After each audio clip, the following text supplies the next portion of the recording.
Dewan Komisioner OJK melaporkan hasil kerja kegiatan OJK selama tahun 2022 di Istana Presiden. Laporan itu disampaikan berikut laporannya.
Assalamualaikum warahmatullahi wabarakatuh. Selamat pagi, salam sejahtera bagi kita semua. Om Swastiastu, Namo Buddhaya, salam kebajikan.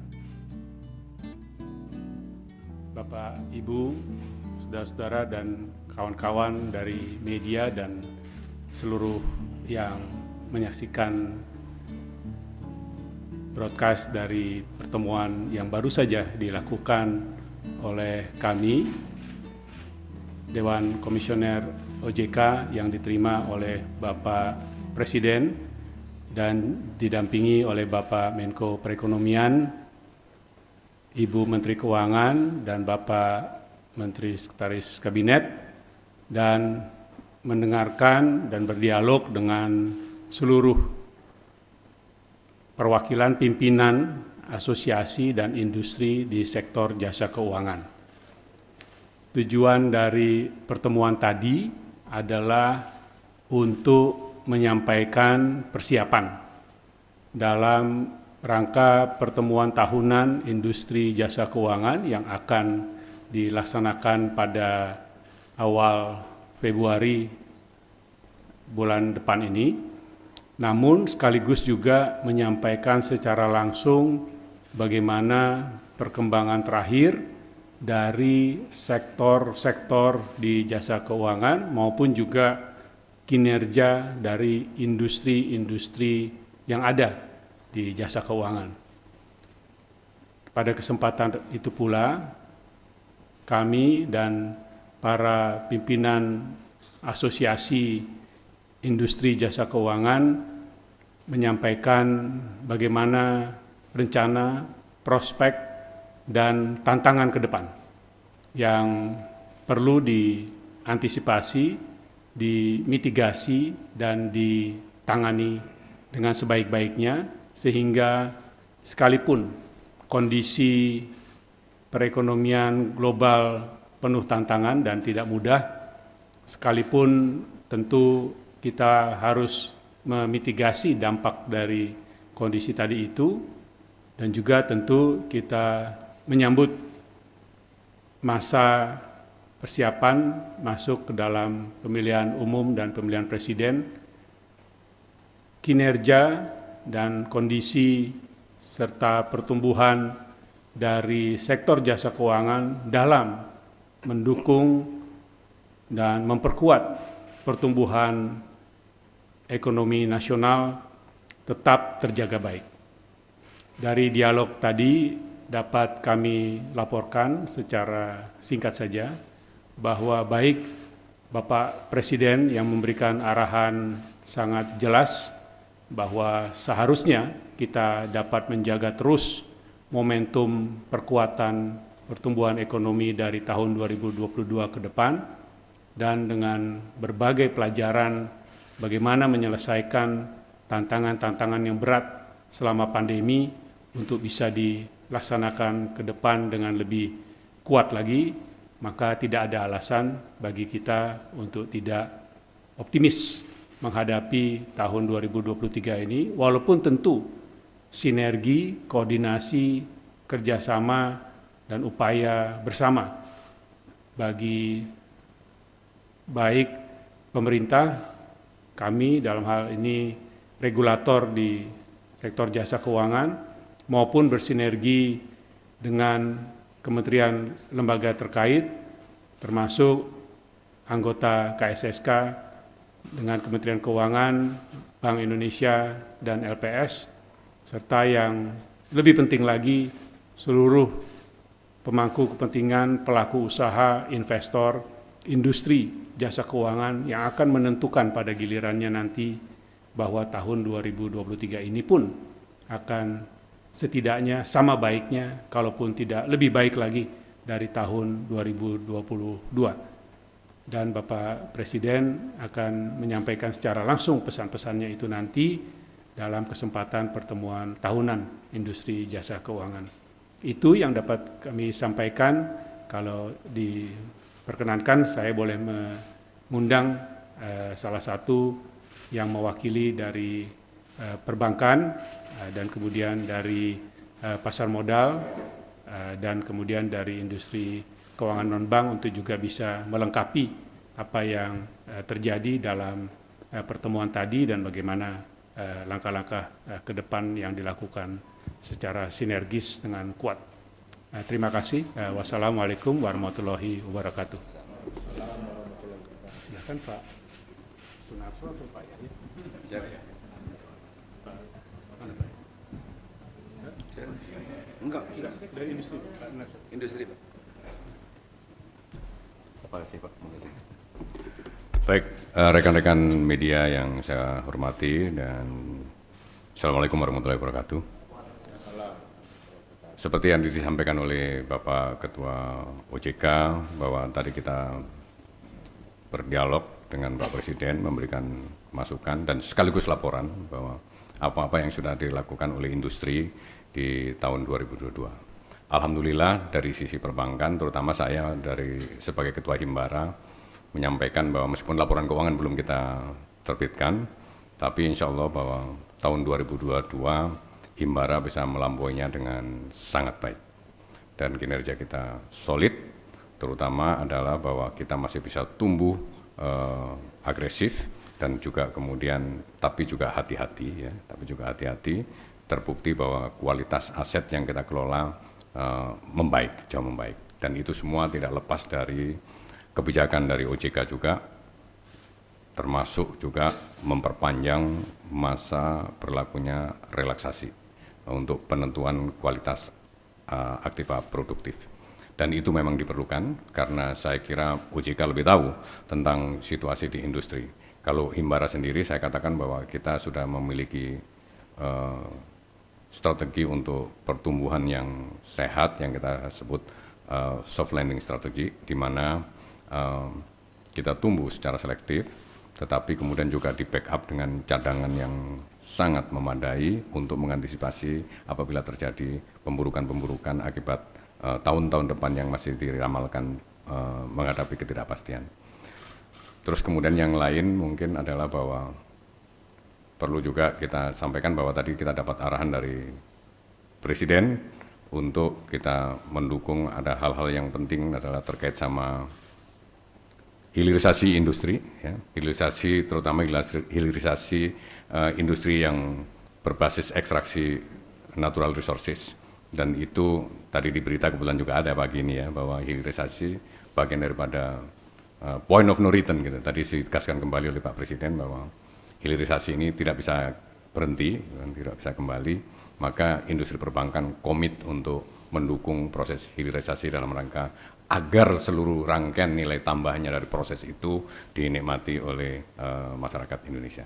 Saya kira mungkin itu yang ingin saya sampaikan, bahwa kita siap untuk tumbuh dan kita siap untuk menghadapi berbagai tantangan dengan pencadangan, dan kita sudah buktikan di tahun 2022 perbankan kita sangat solid. Demikian, terima kasih. Assalamualaikum warahmatullahi wabarakatuh. Terima kasih. Bismillahirrahmanirrahim. Assalamualaikum warahmatullahi wabarakatuh. Rekan-rekan wartawan yang saya hormati, kami dari industri pasar modal tadi telah melaporkan kepada Bapak Presiden terkait kinerja daripada Bursa Efek Indonesia. Sebagaimana kita ketahui, ditutup di akhir tahun dengan kondisi sangat kondusif, di mana IHSG kita tumbuh 4%, di mana secara rata-rata harian perdagangan kita juga angka 15 triliun, dan juga kita lihat bahwa dari sisi jumlah investor kita tumbuh hampir lebih mencapai 10,3 juta investor saat ini. Dan juga kami sampaikan kepada Bapak Presiden terkait dengan penambahan emiten, di mana saat ini jumlah emiten yang ada di pasar modal berjumlah 833 perusahaan tercatat. Dan kami berharap bahwa kami sampaikan kepada Bapak Presiden bahwa mungkin perlu dukungan daripada Bapak Presiden terkait semakin banyaknya perusahaan-perusahaan atau emiten-emiten catat pasar modal Indonesia, sehingga tercipta pemerataan bagi para pemegang saham, khususnya bagi investor domestik, baik retail maupun institusi. Kedua, terkait dengan kami laporkan juga terkait dengan Undang-Undang P2SK yang terkait dengan Bursa Efek Indonesia, terkait dengan perdagangan karbon. Kami mengapresiasi terkait dengan P2SK sebagai bentuk daripada pendalaman pasar kita ke depannya, dan juga perluasan daripada perdagangan Bursa Efek Indonesia, tidak hanya bursa saham namun juga bursa karbon. Demikian kami sampaikan, terima kasih.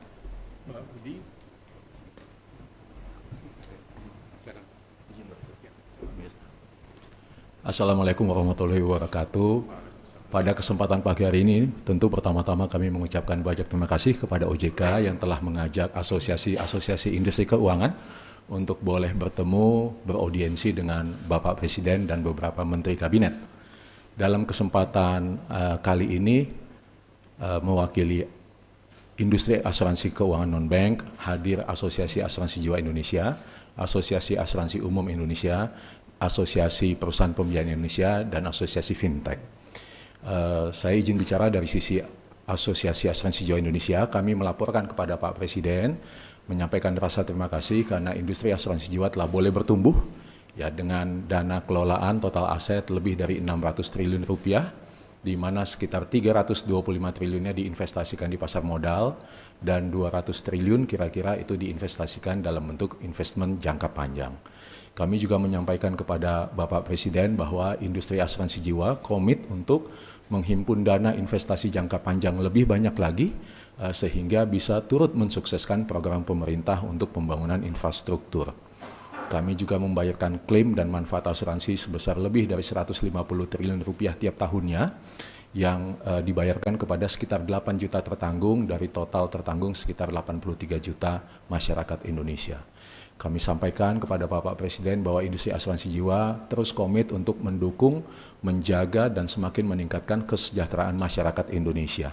Dan dengan adanya Undang-Undang P2SK yang baru, kami sampaikan tadi kepada Bapak Presiden bahwa industri asuransi akan semakin bertumbuh ke depannya, gitu ya, mengingat beberapa hal sudah diatur di dalam Undang-Undang P2SK, sehingga dengan demikian akan semakin banyak lagi masyarakat Indonesia yang bisa memiliki proteksi asuransi, memiliki perencanaan keuangan, dan bersama-sama kita akan membangun generasi emas untuk menuju Indonesia emas di tahun 2045. Itu yang tadi kami sampaikan kepada Bapak Presiden, dan Bapak Presiden menyampaikan arahan yang sangat jelas, dan setelah mendengarkan arahan beliau, kami sangat optimis bahwa tahun 2023 hanya boleh menjadi lebih baik bagi industri keuangan.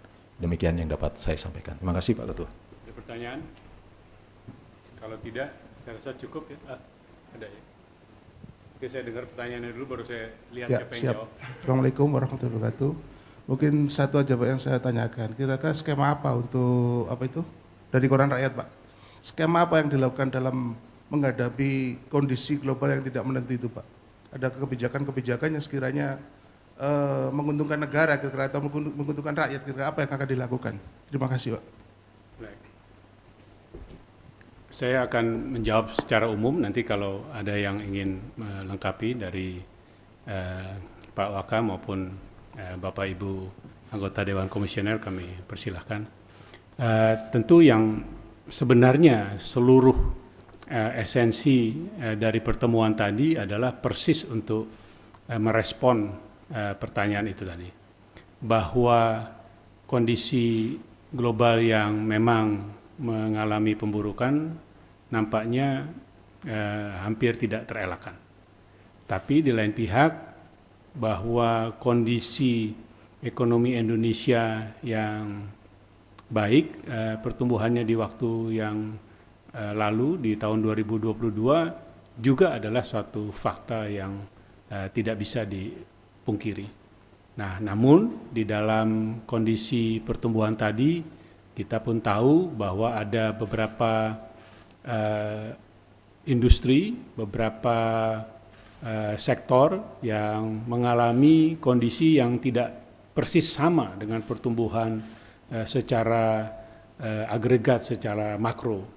Nah, dalam hal diskusi tadi juga sudah disampaikan beberapa kemungkinan dari perkuatan baik yang terkait dengan perbankan yang sudah juga dilakukan untuk kaitan dengan restrukturisasi yang diberikan untuk bidang ataupun sektor industri tertentu perpanjangan 1 tahun.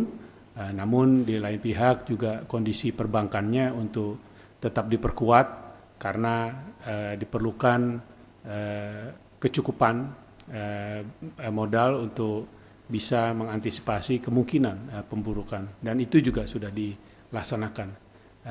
Sedangkan terkait dengan industri asuransi yang ingin terus didorong adalah penyelesaian dari beberapa industri asuransi yang bermasalah yang sekarang sedang dilaksanakan, dan kami berharap dalam waktu dekat kami akan melaporkan secara terpisah perkembangan terkini dari penanganan beberapa industri asuransi tadi itu. Terkait dengan pasar modal, memang pada saat 2022 terjadi pertumbuhan yang tinggi dan bahkan salah satu tertinggi di Asia, di kawasan kita ini, dan tertinggi di ASEAN. Namun dalam pembukaan tahun ini memang ada hal-hal yang harus dicermati, sehingga untuk itu pun dilakukan langkah-langkah perkuatan untuk meningkatkan kepercayaan, confidence kepada para investor yang ada di pasar modal, termasuk juga untuk meningkatkan lebih baik lagi governance dan integritas dari seluruh aktivitas di pasar modal. Selain juga tadi dalam langkah untuk menyiapkan diri diterapkannya perdagangan karbon dalam waktu yang kami harapkan tidak lama lagi. Saya rasa demikian yang dapat saya sampaikan secara umum. Bapak, Ibu, ADK, ada yang ingin menyampaikan? Cukup. Baik, saya rasa demikian teman-teman media dan Bapak Ibu sekalian yang menyaksikan liputan acara ini, dan kami sekali lagi sampaikan terima kasih. Kami tutup. Wassalamualaikum warahmatullahi wabarakatuh.